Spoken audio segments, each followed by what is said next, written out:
Welcome to Raksha academy दोस्तों। बहुत देरी से ही सही लेकिन एक जो प्रयास हम शुरू करने जाने वाले थे जिसके अंतर्गत मॉडल आंसर्स या उत्तर लेखन किस तरीके से आप सीख सकते हैं, समझ सकते हैं, इसके ऊपर एक परिचर्चा हम कर रहे थे, जिसके अंतर्गत मैंने आपको दो वीडियो बना के दिए थे। एक वीडियो के अंतर्गत मैंने आपको बताया था कि एक प्रश्न को किन किन बातों या किन किन नजरियों से आपको देखना पड़ता है। जैसे कि उसमें मैंने आपको बताया था कि भाई प्रश्न का मूल विषय क्या है, प्रश्न किस विषय से लिया गया है, उसकी भाषा शैली क्या है, उसके अंदर जो आपने व्याकरणिक गलतियां की हैं या नहीं की हैं, उसमें धारा प्रवाहिता है या नहीं है, इन समस्त बातों को मैंने पहले वीडियो में आपको बताया था। दूसरे वीडियो में जो मैंने आपको बताया था वो मैंने ये कहा था आपसे कि पुच्छल्य शब्द जो होते हैं इनका क्या मतलब होता है, ये बात भी मैंने आपको दूसरी वीडियो में समझाई हुई थी। और फिर आपसे एक बात कही थी मैंने कि मैं आपके लिए एक वीडियो लेके आऊंगा जिस वीडियो के अंतर्गत हम कंक्लूजन क्या होता है, बॉडी क्या होती है या प्रस्तावना क्या होती है, उसके ऊपर भी चर्चा करेंगे। लेकिन इसके पहले जो बात कही गई थी आपसे कि हम आपके लिए मॉडल आंसर्स लेके आएंगे, तो सबसे पहले आप सुन लीजिए कि आज हम एक प्रश्न के ऊपर चर्चा करने के लिए जा रहे हैं। जो प्रश्न आपका है आज का प्रश्न, और ये चूंकि लगातार होना है तो अभी मैं एक एक प्रश्न करके लेके आ रहा हूं, कल से फिर आपके दो दो प्रश्न आना शुरू हो जाएंगे और वो आपको दिखाई देंगे। आज का प्रश्न जो है आपका, जिसके ऊपर हम चर्चा करेंगे थोड़ी देर में, वो ये है कि 1857 के विद्रोह की प्रकृति की विवेचना कीजिए, क्या यह स्वतंत्रता संग्राम था। देखने में बहुत ही आसान प्रश्न आपको नजर आएगा, लेकिन इस प्रश्न को यदि आप व्याख्या करने के लिए जाएंगे तो उसमें दो आयामों को, दो मॉडल आंसर को लेकर मैं आया हुआ। एक मॉडल आंसर मैंने स्वयं लिखा है और एक अपनी टीम के साथ में मिलकर मैंने तैयार किया है, जिसमें पूर्णिमा मैम ने वो आंसर आपका तैयार किया हुआ है। ठीक है, साथ में हमने डिस्कस भी किया है, क्योंकि दो आयामों में हमें देखना है। मेरा आयाम और टीम का आयाम दोनों में आपके सामने प्रस्तुत करूंगा, और उसमें जो भी आपको सर्वथा उचित लगे आप उसको चयन करके अपने उत्तर को लिख सकते हैं। कल जो आप लोगों को अपना आंसर लिख के रखना है अपने पास में, और जो आपको समझना है वो आपका प्रश्न रहेगा, वो मैं आपको बता दे रहा हूं कि सर्वोच्च न्यायालय द्वारा दिए गए निर्णयों के आधार पर या निर्णयों की सहायता से, ये सामने लिखा हुआ है, आप लिख लीजिए, मैं साइड में हो जाता हूं, कि सर्वोच्च न्यायालय द्वारा दिए गए विभिन्न निर्णयों की सहायता से संविधान के मूल ढांचे पर टिप्पणी कीजिए। ये प्रश्न लिख लीजिए, कल हम इसके ऊपर चर्चा करेंगे, कल आप इसको देख लीजिएगा, कल आपके इस बात के ऊपर हम चर्चा करेंगे संविधान के ऊपर। तो अब आज का प्रश्न आता है 1857 के विद्रोह की आप विवेचना कीजिए। मैंने कि जैसे आपसे कहा था कि किसी भी प्रश्न को देखते वक्त जो सबसे महत्वपूर्ण चीज होती है कि उसमें आपको जोर किस बात को देना है। तो यहां पर जो पहला पार्ट आप इस प्रश्न की देखेंगे तो यहां पर आपको समझ में आ रहा है कि जो 1857 का विद्रोह था उसकी प्रकृति की आपको क्या करना है, विवेचना करना है, यानी आपको बताना है कि इसकी प्रकृति कैसी थी।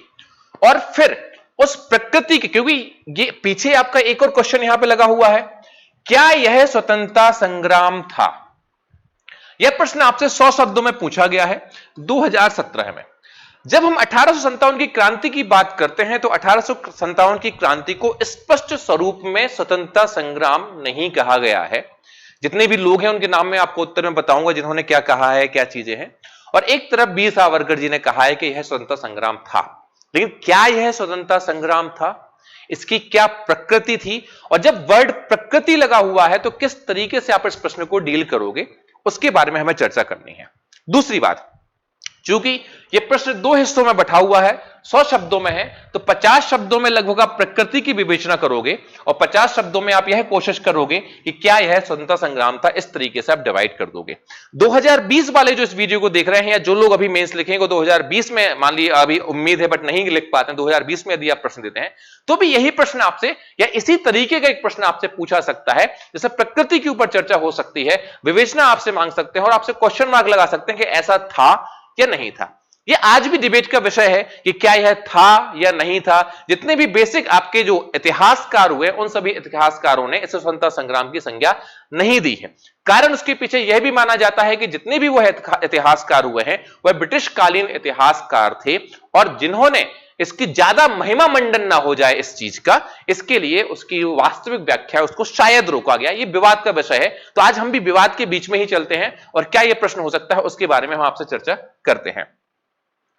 सबसे पहले ये प्रश्न, ये जो उत्तर आप देख रहे हैं ये मैंने लिखा हुआ है, मैं पहले इसको नहीं पढ़ूंगा, मैं सबसे पहले पढ़ूंगा जो हमारे पास में पूर्णिमा मैम ने जो आंसर लिखा है और जो हमारी टीम ने डिस्कस किया है कि इस तरीके से हम उत्तर को लिख सकते हैं। मैं पूरी चीजें आपको वहां पर दिखा रहा हूं, इस प्रश्न के उत्तर को आप देखते चलिएगा, ठीक है। सबसे पहले इस प्रश्न में जो ध्यान रखने वाली बात है वो ये है कि इसकी शब्द सीमा 100 वर्ड है, आपको 100 वर्ड्स के अंदर इसको लिमिट करना है। और जितने भी लोगों से मैंने चर्चा की, चाहे पूर्णिमा हो, चाहे प्रतिमा हो या बरखा हो, जो हमारी टीम है या हमारे यहां पे और जो हमारे मेंबर्स हैं टीम के, सबसे हमने चर्चा की, तो सबका एक प्रारूप ये भी था कि इस तरीके से हम इस प्रश्न को लिख सकते हैं। तो चलिए शुरू करते हैं प्रश्न के उत्तर को। ठीक है, भाषा शैली का इसमें विशेष ध्यान आपको देना पड़ता है, जिसके लिए बहुत महत्वपूर्ण आपके लिए भाषा शैली हो जाती है यहां पर।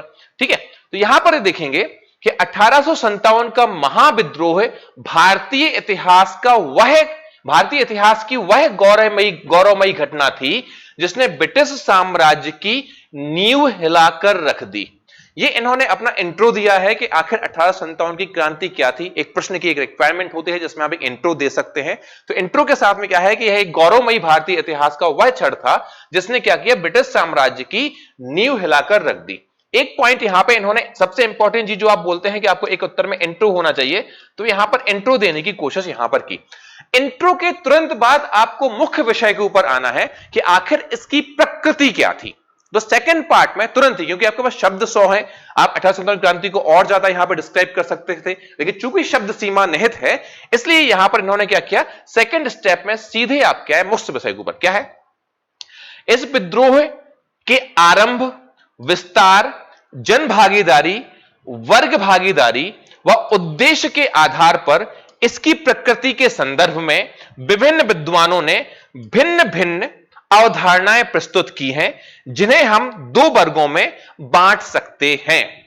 ठीक है, अब जैसा कि मैंने आपको जब मॉडल आंसर लिखने की एक प्रकृति आपको बताई थी, वहां पर मैंने आपसे कहा था यदि आप विवेचना करो तो वहां पर आप तथ्यों का प्रयोग कर सकते हो, और जब आप तथ्यों का प्रयोग करते हो तो आपके प्रश्न की सारगर्भिता और तटस्थता ज्यादा अच्छी हो जाती है। चूंकि इस प्रश्न में सीधे आपसे पूछा गया है कि क्या यह स्वतंत्रता संग्राम था, तो आप अपने विचार रखें, उसके साथ में आपके लिए यह इंपॉर्टेंट है कि आखिर जो किताबों में और जो जानकारी, तथ्यात्मक इंफॉर्मेशन आपके पास है वो चीज क्या है।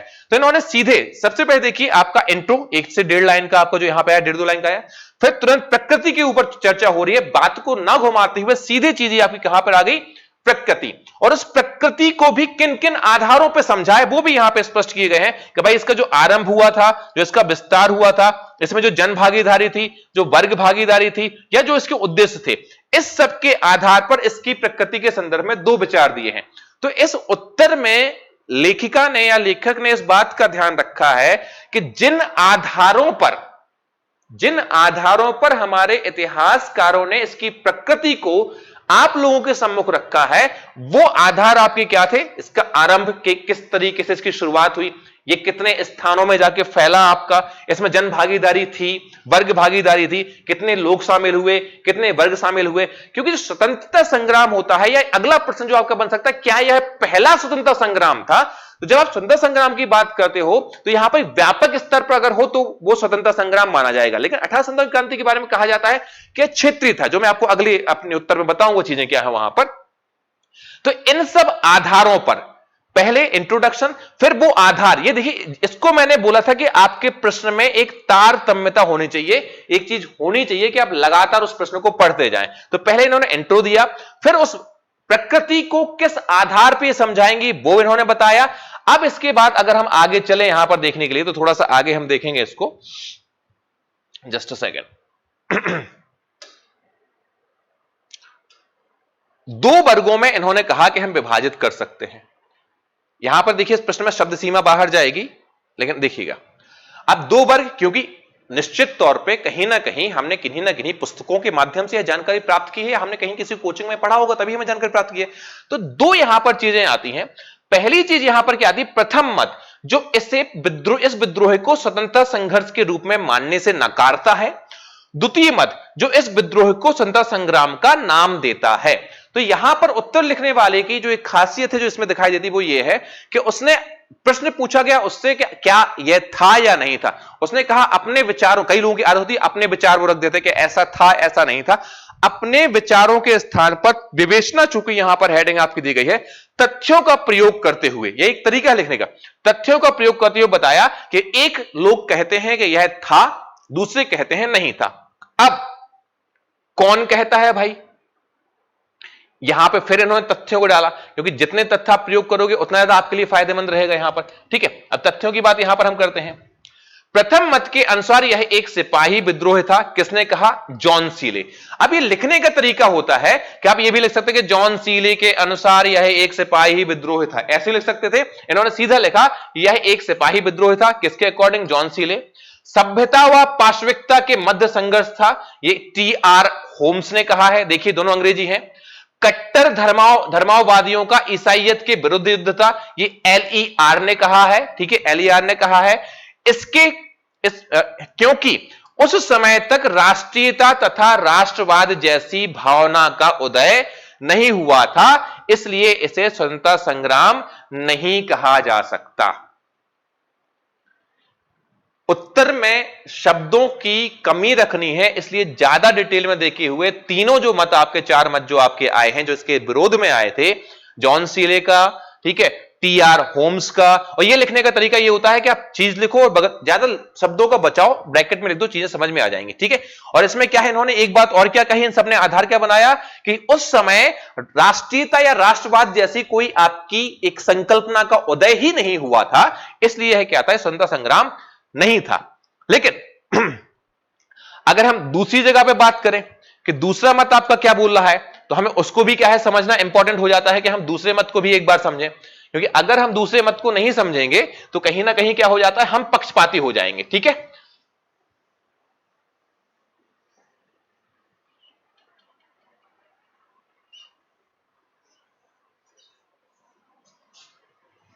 चलिए, द्वितीय मत के अनुसार यह विद्रोह एक सुनियोजित ढंग से देश के बृहद भाग में इसका विस्तार, लगभग सभी वर्गों की इसमें भागीदारी तथा इस विद्रोह के पीछे सभी की समान मंशा थी। इस विद्रोह के पीछे सभी की समान मंशा थी।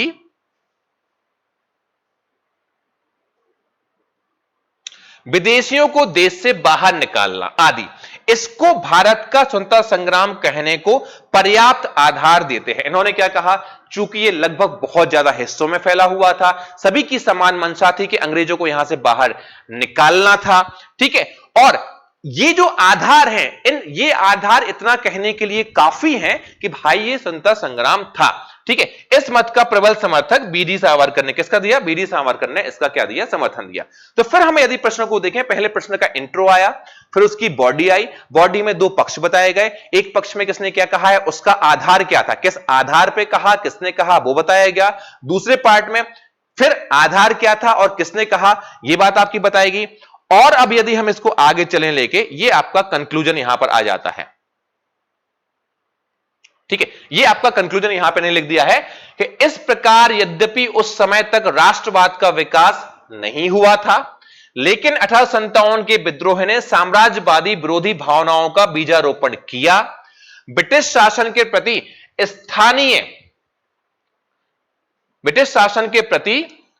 स्थानीय विरोध की परंपरा स्थापित की, जिसने आधुनिक राष्ट्रीय आंदोलन हेतु मार्ग प्रशस्त किया, जिस पर चलकर 1947 में स्वतंत्रता प्राप्त की गई। इसलिए 1857 के विद्रोह को भारतीय स्वतंत्रता का प्रथम संग्राम कहना सर्वथा युक्ति संगत होगा। इन्होंने पहले जो लेखक, जो आपके इतिहासकार हैं, उनके पक्षों को रखा, उनको आधार बनाया, और उसके बाद में जो इनसे प्रश्न पूछा गया था कि ये था या नहीं था, उसका जवाब दे दिया। तो ये वो पैटर्न है जिसमें मैक्सिमम आंसर इस पैटर्न में लिखे जा रहे हैं, लेकिन ये उत्तर 120-130 वर्डों की शब्द सीमा तक पहुंचा है। अगर आप इस उत्तर में तथ्य के बिना लिखोगे तो यह पूरा सारगर्भित नहीं हो पाएगा। यदि आपको सारे तथ्यों को समावेशित करना है तो आपको इसी प्रकार से उत्तर लिखना पड़ेगा। लेकिन जो मेरा तरीका है, अब मैं आपके सामने वो लेने वाला हूं, वो मैंने पहले नहीं बताया क्योंकि आधे लोग वीडियो छोड़ चुके होंगे। अब जो बचे होंगे वीडियो को देखिए। मेरा एक अपना तरीका है जो मैंने सोचा, अगर मान लीजिए मुझे कम से कम, क्योंकि ये लगभग 120 से 130 शब्दों में है, और मैं 2020 के अनुसार यदि देखूं तो लगभग 60 से 70 शब्दों में या 80 शब्दों के अंतर्गत मैंने वो उत्तर लिखा हुआ है। अब मैंने क्या लिखा है वो भी मैं आपके सामने यहां पर लेके आने वाला हूं। तो इस प्रश्न को आप अगर चाहते हैं तो हमारे टेलीग्राम ग्रुप को ज्वाइन कर लीजिए, @रक्षा एकेडमी को। टॉप 100 जो हमारा बैच है, उस टीम के लिए खासकर हमारा प्रयास है, एक प्रश्न हम यूट्यूब के ऊपर आपको देंगे और एक दूसरा प्रश्न जो होगा हमारा लॉक रहेगा वो टॉप 100 में दिया जाएगा। डेली के 2 प्रश्न आपके रहेंगे। अभी आज और कल जो शुरुआत आपकी हो रही है इसमें एक प्रश्न जो आज आपको बता दिया है, कल का प्रश्न भी मैंने आपको दे दिया है। ऐसे ही डेली हम अलग अलग प्रश्नों पर चर्चा करते रहेंगे। अगर आपका मॉडल आंसर में कोई चीजें हो, आप चाहें तो हमसे शेयर कर सकते हैं, कमेंट में हम बता सकते हैं।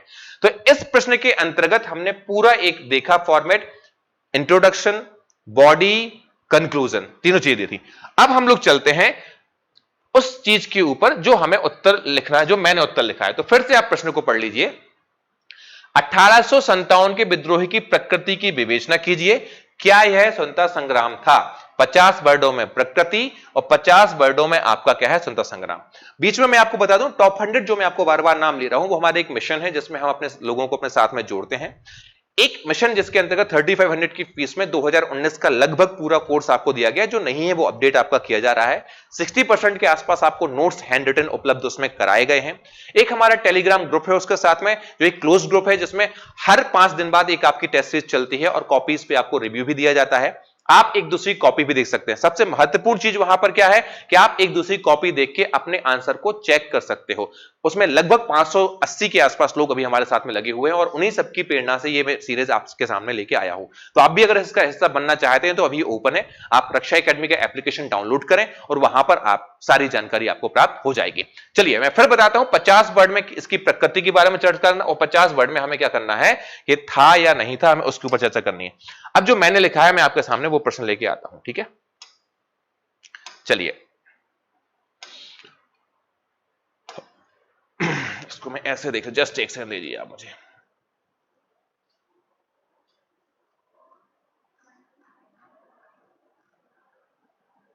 ऊपर था, सॉरी वो मेरा वाला ऊपर था, आई एम सॉरी। लीजिए, आई होप आपको दिख रहा होगा, ठीक है, ये आपको दिख ही रहा होगा, है ना। अब फिर प्रश्न आपका 1857 ईस्वी के विद्रोह की प्रकृति की विवेचना कीजिए। क्या है? स्वतंत्रता संग्राम था। मैंने जो इसमें चीज का ध्यान रखा कि मुझे सीधे सीधे अटैक करना है क्योंकि मुझे शब्द बचाना है, तो मैंने ध्यान रखा कि मैं सिर्फ प्रकृति पे अटैक करूंगा। अब मैंने क्या लिखा? भारत में राष्ट्रवाद की समरूपता का उद्गार करते हुए, भारत में राष्ट्रवाद की समरूपता का उद्गार करते हुए 1857 ईस्वी के विद्रोह की वास्तविक प्रकृति जन चेतनाकारी और भारतीयों में भारतीयता के पुनर्जागरण की थी। चूंकि सीधे आपसे प्रकृति पूछी गई है तो उस प्रकृति में चूंकि मुझे शब्द बचाने हैं, मैंने सीधे विषय के ऊपर आया क्योंकि 6 नंबर का प्रश्न है, 100 शब्दों के अंतर्गत लेके जाना है। मैंने सीधे सबसे पहले बताया कि वह प्रकृति क्या थी और इसी प्रकृति को आगे भी मैं समझाऊंगा, ठीक है। तो क्या है? भारत में राष्ट्रवाद की समरूपता का उद्गार करते हुए। एक बात तो डेफिनेट है कि 1857 की क्रांति के बाद ही भारत में राष्ट्रवाद का क्या हुआ है, आपकी समरूपता आई और उसका उद्गार हुआ है आपका, ठीक है। यह कैसी थी, यह इसकी वास्तविक प्रकृति कैसी थी, कुछ भी आप चर्चा करो, ये आंदोलन थी या नहीं थी, उसके ऊपर हमें नहीं जाना है। लेकिन एक बात कंफर्म है कि इसकी प्रकृति जन चेतनाकारी और भारतीयों में भारतीयता के पुनर्जागरण की थी। जिस भारतीयता को हम लोग भूल चुके थे, जो एकता को हम भूल चुके थे, या जो एक राष्ट्र की संकल्पना हमारे पास थी ही नहीं, तो भारतीयों के अंतर्गत फिर से भारतीयता आए, फिर से लोग देखें कि हमें इन अंग्रेजों को बाहर भगाना है। वो जो एक पुनर्जागरण की एक जो घटना आप बोल सकते हो भारतीय स्वतंत्रता संग्राम में, तो ये पुनर्जागरण की घटना में यदि मैं बात करूं तो वो पुनर्जागरण की घटना आपका 1857 की क्रांति क्या थी। तो पहले 10 से 20 शब्दों में मैंने उसकी प्रकृति के बारे में चर्चा की। मैंने क्या कहा था कि हमें क्या करना है, हमें एक काम करना है कि 50 शब्दों में बांट के रखना है कि इसकी प्रकृति के ऊपर हमें चर्चा करनी है, राइट। चलिए सेकंड, और उसको बढ़ाते हुए कि उस समय की क्या परिस्थिति थी, मैं उसको भी डिफाइन कर सकूं। देश की परिस्थिति क्या थी, क्या कंडीशन थी, उसको डिफाइन कर सकूं। उसमें क्या है, रियासतों रजवाड़ों में विघटित, हमारा देश रियासतों और रजवाड़ों में विघटित था। चूंकि यह स्वतंत्रता संग्राम है या नहीं है, इसका आधार क्या बनाया गया कि ये तो छुटपुट आंदोलन हुए थे, लोगों ने अपने अपने हितों के लिए आंदोलन किए थे। ये बात आगे जाके जब उसको स्वतंत्रता संग्राम बोलते हैं या नहीं बोलते हैं, या जितने भी लोगों ने पिछले आंसर में मैंने आपको बताया इसी के आंसर में, उन्होंने आधार क्या बनाया, इसके शुरुआत कहां से हुई, कितनी हुई, कितना ये व्यापक था, और उन्होंने कहा कि नहीं यार ये तो ऐसा था कि झांसी की रानी अलग लड़ रही थी, तात्या टोपे अलग लड़ रहे थे, बख्त खां अलग लड़ रहा था, बहादुर शाह जफर अलग लड़ रहा था, ये तो सब अपने सार्वजनिक हितों के लिए लड़ रहा था। यहां तक कि इतिहासकारों ने हमें बताया कि नाना साहब उनकी बहादुर शाह जफर की तो पेंशन बंद हो गई थी, इसलिए वो लड़ने के लिए आ गए थे। यानी उस इतने बड़े आंदोलन को बहुत छोटा करने का प्रयास किया गया इतिहासकारों के द्वारा। लेकिन उस समय की वास्तविक परिस्थिति क्या थी? वास्तविक परिस्थिति यह थी कि हमारा देश रियासतों और रजवाड़ों में बटा हुआ था। तो रियासतों और रजवाड़ों में विघटित, अलगाव समाहित और असंगठित भारतीय उपमहाद्वीप, इस आंदोलन के पहले जो भारतीय उपमहाद्वीप है उसमें अलगाव की भावनाएं थी। अलगाव समाहित भारतीय उपमहाद्वीप में एक राष्ट्र की संभावित संकल्पना का उदय 1857 की क्रांति को माना जा सकता है। चूंकि नकारने वालों ने आधार क्या बताया? नकारने वालों ने आधार बनाया कि उस समय राष्ट्र या राष्ट्रवाद की कोई धारणा थी नहीं। तो मैंने अपने उत्तर में पहले उसको बताने की कोशिश की कि हां, उस समय हमारा देश रियासतों और रजवाड़ों में बटा हुआ था, हमारा भारतीय उपमहाद्वीप असंगठित था, ठीक है। लेकिन फिर भी 1857 की जो प्रकृति थी, 1857 क्रांति के जो परिणाम आए, उसने क्या किया, एक संभावित राष्ट्र की जो संकल्पना हो सकती थी, आप खुद आपने इतिहास पढ़ा है कि 1857 क्रांति के बाद में एक समूचे साम्राज्य के तौर पर भारत को देखा जाने लगा और सभी ने मिलकर एक दूसरे के साथ में काम करना शुरू किया। तो एक जो संभावित राष्ट्र की संकल्पना का जो उदय है वो 1857 की क्रांति को माना जा सकता है। मैंने इसकी प्रकृति के बारे में बता दिया 50 शब्दों में। जो चीज हम लोग अभी चर्चा कर रहे थे, यही चीज हम चर्चा कर रहे थे कि भाई हमें 50 शब्दों में प्रकृति के बारे में बताना है। तो एक स्वर में इसको पढ़ के मैं आपको सुना देता हूं। भारत में राष्ट्रवाद की समरूपता का उद्गार करते हुए 1857 ईस्वी के विद्रोह की वास्तविक प्रकृति जन चेतनाकारी और भारतीयों में भारतीय का पुनर्जागरण थी। रियासतों और रजवाड़ों में विघटित, अलगाव समाहित और असंगठित भारतीय उपमहाद्वीप में एक राष्ट्र की संभावित संकल्पना, उस समय था नहीं, संभावित संकल्पना का उदय 1857 की क्रांति को कहा जा सकता है। तो एक पार्ट में मैंने आप लोगों को यह बता दिया कि भाई उसकी प्रकृति किस तरीके की थी।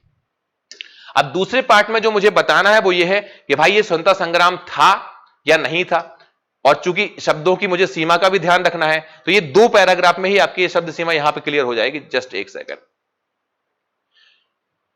जो लास्ट के आंसर में भी आपका बताया गया, तो मैं अब यहां पे मैंने ज्यादा, चूंकि मुझे शब्द बचाने हैं, मुझे 70-80 वर्ड से ऊपर नहीं जाना है, मैंने सोच के बैठा हुआ क्योंकि मुझे पता है मेरी स्पीड अच्छी नहीं, मैं पेपर कवर नहीं कर पाऊंगा, तो मैंने शब्द बचाते हुए क्या कहा, इतिहासकारों में मतभेद के साथ किसी ने इसे असंगठित क्षेत्रीय और अप्रभावी सैनिक अथवा ईसाई धर्म के विरुद्ध कट्टरपंथियों का आक्रमण माना। मुझे शब्द बचाना था, जो 3 चीजें अलग अलग आपकी बताएंगी। मैंने एक संयुक्त वाक्य बनाया, जो मैं आपको हमेशा बोलता हूं कि अगर आपको शब्द बचाने हैं तो आपको संयुक्त वाक्य का प्रयोग करना पड़ेगा, बिना नाम लिए, बिना किसी बात को कहे। मैंने क्या कहा कि इतिहासकारों में मतभेद के साथ किसी ने इसे असंगठित क्षेत्रीय और अप्रभावी सैनिक विद्रोह अथवा ईसाई धर्म के विरुद्ध कट्टरबंदियों का आक्रमण माना। किन्होंने माना? अगर आपको लगता है उसकी जानकारी देना आपको उत्तर में जरूरत है तो पहले वाले उत्तर में मैं आपको वो चीज बता चुका हूं। जो पहला वाला उत्तर हमारी टीम द्वारा लिखा गया उसमें स्पेसिफाई आपको किया गया है। मुझे लगता है मुझे शब्द सीमा 120 नहीं ले जानी है, 130 नहीं ले जानी है, मैंने इसको नहीं बताई क्योंकि 100 शब्द में उन्होंने प्रकृति पूछी है और ये पूछा है था या नहीं था, डिटेल उन्होंने नहीं पूछी है। तो मैंने क्या कहा यहां पर कि ईसाई धर्म के विरुद्ध कट्टरबंदियों का आक्रमण माना एक तरफ वालों ने, दूसरी ओर राष्ट्रवादियों ने इसे प्रथम स्वतंत्रता संग्राम की संज्ञा दी। दूसरी ओर राष्ट्रवादियों ने क्या किया? प्रथम स्वतंत्रता संग्राम की संज्ञा दी। तो मैं इसको फिर पढ़ देता हूं, ये पूरा का पूरा आप मानेंगे एक सेंटेंस है, पैरा नहीं, पूरा एक सेंटेंस है। इतिहासकारों में मतभेद के साथ किसी ने इसे असंगठित क्षेत्रीय और अप्रभावी सैनिक विद्रोह अथवा ईसाई धर्म के विरुद्ध कट्टरपंथियों का आक्रमण माना, और दूसरी ओर राष्ट्रवादियों ने इसे प्रथम स्वतंत्रता संग्राम की संज्ञा दी। प्रश्न में क्या था? क्या यह स्वतंत्रता संग्राम था? तो मैंने बताया कि इसके 2 मायने रहे। एक किसी ने क्या कहा वो मैंने ऊपर बता दिया, दूसरों ने क्या कहा वो मैंने बता दिया। अब मुझे इसको करना है कंक्लूड कि था या नहीं था, या इसका कंक्लूजन क्या होगा। अब मुझे चूंकि इसका क्या करना है, आपका कंक्लूजन करना है, तो कंक्लूजन पैरा पे हम लोग आ जाते हैं और ये आप देखोगे ये आपका महज एक पेज के अंतर्गत ये पूरा आंसर, अभी मैं आपको पूरा दिखा दूंगा किस तरीके से आपको दिखाया, क्योंकि अभी तो पूरा ब्रॉडर में है तो आपको समझ में नहीं आ रहा होगा। ये एक पेज के अंतर लिखा हुआ आंसर था और ये मैंने यहां पर कुछ शब्दों में यहां पर इसका क्या दिया, कंक्लूजन दिया। आपको उसको समझना है। चूंकि प्रश्न की स्टार्टिंग किससे थी, प्रकृति से थी। देखिए, अगर इसे प्रथम स्वतंत्रता संग्राम ना भी माना जाए तो भी सिर्फ प्रकृति का विश्लेषण करते वक्त यह एक अप्रतिम राष्ट्रीय जन आंदोलन परिलक्षित होता है। अगर कोई ये कह भी रहा है कि मान लीजिए है स्वतंत्रता संग्राम नहीं है, क्योंकि मुख्यतः इतिहासकारों ने इसे स्वतंत्रता संग्राम कहने से नकारा है, जिसने वीर सावरकर ने माना है। उन खुद वीर सावरकर के ऊपर आज भी विवाद रहता है।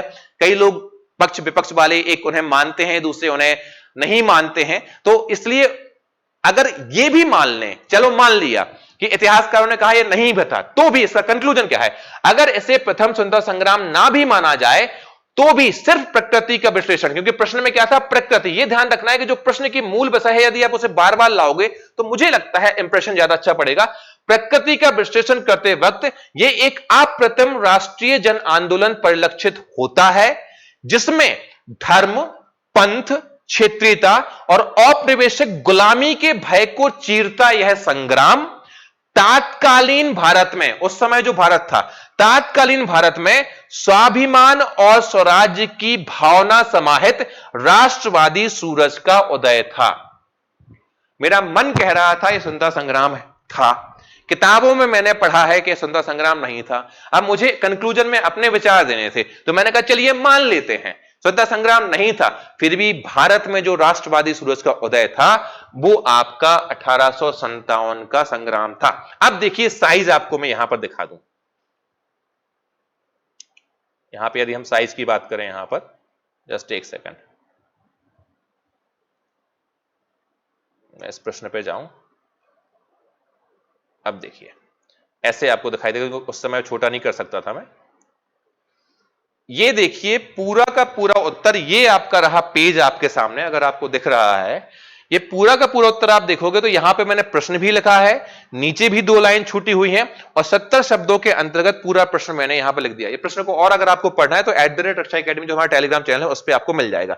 तो ये एक पेज के अंतर्गत आपका खत्म हुआ, मेरा आंसर है।